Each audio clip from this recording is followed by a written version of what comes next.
Hi, my name is Laurel Vogt. I'm with the Cooper SCCLA Chapter, Level 3, and this is my project Unmarked Indiscretions under Public Policy Advocate. Table of contents on my planning process worksheet. My planning process will be detailed more throughout the following slides, but pretty much I set a goal to raise awareness about the safety of citizens and policemen involving unmarked police vehicles. I also set a goal to raise awareness about the gray area surrounding Kentucky law about unmarked police vehicles. Issue type. I first observed this issue by hearing differently online than I was seeing in my community. More specifically, I saw a girl post online that her mom had told her to never ever pull over for an unmarked police vehicle because it's obviously a poser. And this may be true for someone in California, where unmarked police vehicles are not allowed to make traffic stops, so obviously it'd be a poser. But in Kentucky, it's a little different. So that's why I was confused on my way home from school one day when I saw a man being pulled over by a blank unmarked police vehicle into a parking lot, and nobody was responding. And I was confused because I was like, I'm sure it's a poser, but nobody else was responding, so I knew that something had to be different here. And this is a statewide law, but I'm focusing on my community safety. What about these unmarked police vehicles? Well, are people aware of whether or when to pull over for one? And how can they tell if it's a real vehicle or not? And why does this matter? Because citizens can pose as police officers, and this can be threatening and harmful to real citizens. SU research. Here I have two accounts of unmarked police vehicles and posers. So the first one is a man who posed as a police officer in an unmarked car and attempted to rape a woman. And the second is about as a car who drove around at night as an unmarked police vehicle and attempted to pull over multiple drivers. Laws surrounding unmarked police vehicles vary greatly from state to state, and this varying can go from never allowed regardless, no traffic stops, to literally any situation, but as long as you kind of have used caution. And Kentucky's laws lean closer to the any situation side, but there is caution used as well as gray area. So here are two sources about Kentucky's policy. The Commonwealth states, regular language states should refrain, but advises nonetheless that if an officer in an unmarked vehicle is involved in a pursuit, he or she must use the utmost caution. And then my second source, Rules by State, which was a website that listed the rules by state about unmarked police vehicles. In North Dakota and Kentucky, which really share the same rules, unmarked police vehicles are legal, but when giving an adequate warning, an officer must use a siren or air horn and or flashing emergency lights to show that they are there. So the pros of these legal unmarked vehicles are stealth, undercover and search situations, and the safety of policemen. But there are cons as well, and that's citizen concern and confusion, the different levels of unmarkedness that can occur, and also citizens drive more carefully around marked vehicles anyway when they know it's a police officer. Project goals. Well, my number one is research, and that's just to learn a lot about this actual situation, the law, unmarked police vehicles, how these vary, so that way I can put out information that is real and right. Number two is a survey. I want to create a Google form with directive questions regarding this topic, and use this Google Forms to learn how aware my peers and teachers are about unmarked police vehicles and their rights when it comes to one. And I want to educate. I want to create awareness in my building of how to spot a real marked vehicle and tell apart from a fake one, and what to do in a situation where you're unsure. And number four, I want support. I want to reach out to my state secretary and state representative about reviewing and potentially clarifying the Kentucky law about unmarked police vehicles. My elevator speech will go something like this. The point of this project is to raise awareness about police and citizen safety and situations involving unmarked police vehicles, as well as the indirect Kentucky law around them. My leave behind. So leave behind is something that after I went to an in-person meeting, I'll leave a letter with them, or even a Zoom meeting, I could email them this after. And this is pretty much summarizing and clarifying all my points, and also asking them for their support in supporting the FACTS program, which is Families Acting for Community Traffic Safety, which is what this project is all about, traffic safety. My target audience is definitely teen drivers, because me and many others at my school had not been driving for very long, and so we're unfamiliar with that, but even more unfamiliar with police pullovers. So how to reach the teens? A lot of it is just communicating with my peers, seeing how much they know, seeing if they're even aware of this, and how much information I need to give them. Two is I need to use school resources to get my point across. And this is really helpful because my school is super, super awesome about giving students a voice and getting their information out there. And my third way is to utilize social media as much as I can because it's the easiest and most efficient way to reach teens.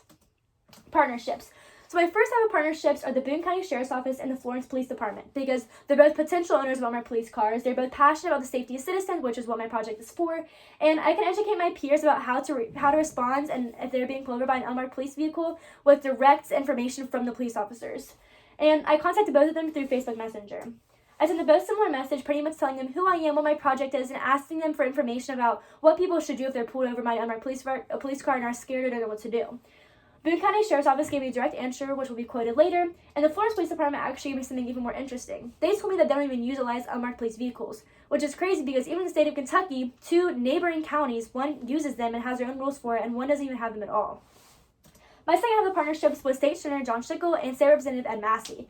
So they're both more in-depth knowledge of Kentucky laws and policies because they're in government, and they're both in a position to review or advocate for change to a state policy because of their position.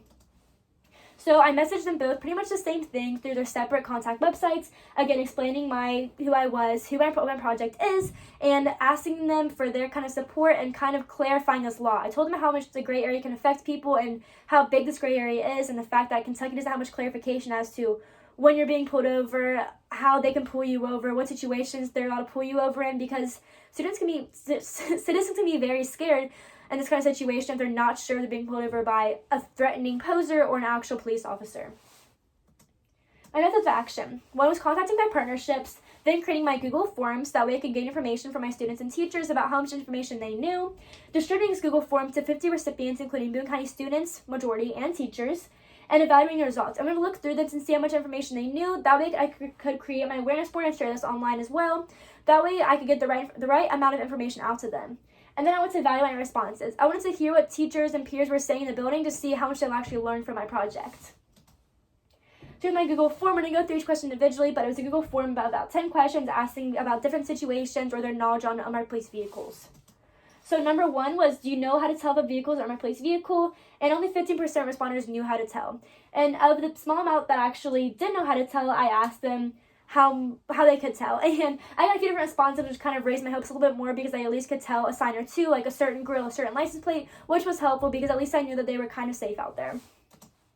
Question 3 was, what have you been told to do with a car with sirens and lights but no markings attempts to pull you over? And only 42% of responders had not been told anything about the situation. They had no idea how they respond, or they never been told any information about how they should respond if they're being pulled over and not sure if it's a real police officer or not.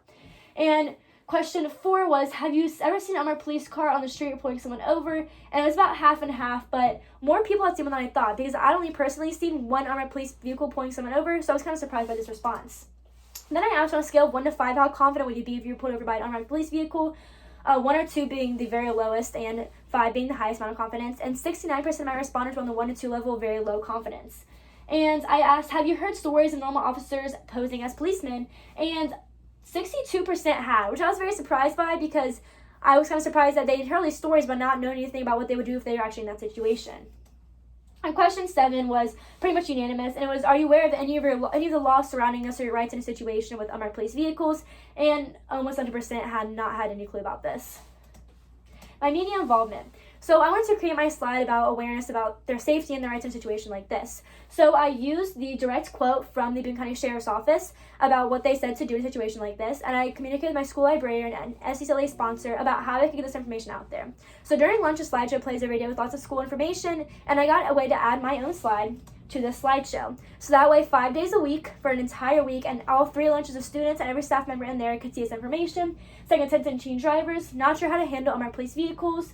I gave signs on how to verify it's an unmarked car, as well as a direct quote from the Boone County Sheriff's Office to slow their speed, put their hazard lights on, and dial 911 for verification that is a real police car following you, so that way you would know that they could tell you that, yes, there's a cruiser behind you, or no, you need to get out there, that is a fake poser, like we don't have anyone out there right now. An announcement. So another one of the media outlets was using the announcements, so that way that students could also hear the information instead of just seeing it. So we have over the intercom every day we have school announcements, and so I got a way to get the information out there as well, where these tips were read out loud and the Boone County Sheriff's response were read out loud as well instead of just seeing them. Social media. So obviously, best way to reach teenagers. I use the SCCLA Club Twitter to gain student attention about this, as well as a community Facebook with 16.9 thousand members. So here's information out to other Boone County citizens, as recently more Boone County unmarked police vehicles have been implemented. My results of advocacy. The willingness of my peers and teachers to help me in this had really helped me out a lot, and honestly is what made this project go around. Although the Florence Police Department, our neighboring counties, did not utilize unmarked police vehicles, it's awesome that they actually didn't, because it only proved my point further that these laws in these counties vary so much. The answer from Boone County, my most prevalent issue was the lack of response from the state and senator, but this is kind of expected, as normally they're not going to give response to these kind of things. And if this project to be further, the most important thing would be to make a harder push at state government to alter Kentucky state laws. Something I learned from this project is that the law is not always as black and white as we thought, and something that will help me in the future is that I plan on being a lawyer, so getting into projects like this and learning about community issues is something that's really going to benefit me then.